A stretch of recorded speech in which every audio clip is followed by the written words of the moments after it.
To fix a problem where you cannot connect your Xbox Elite Series 2 controller with your PC, first let's click on the Xbox logo right here and hold it until our Xbox controller is on. Then enter a pairing mode with the button right there. When the LED lamp starts flashing, that means we're in the pairing mode and we should be able to connect it. So now I'm going to move to my PC. So here we are on my PC, and I'm going to press on the Bluetooth and try to connect that controller. As you can see, there's a problem, and we can fix that problem by moving on to our controller again. Right here, just press on the button on the top side. Again, it's the pairing button. Click and hold it until you feel vibration on your controller.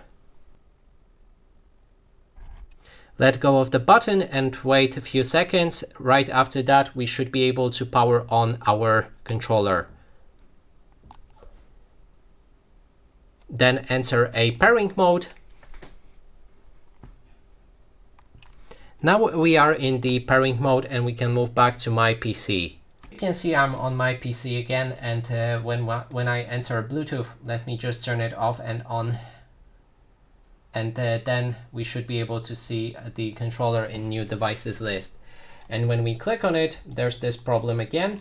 But what we can do is just keep mashing on this button.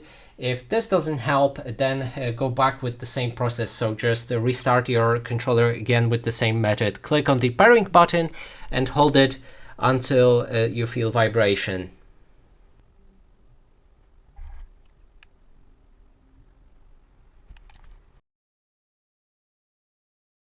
Okay, so I'm in the pairing mode again, and I'm gonna click on the controller again to try to connect with it.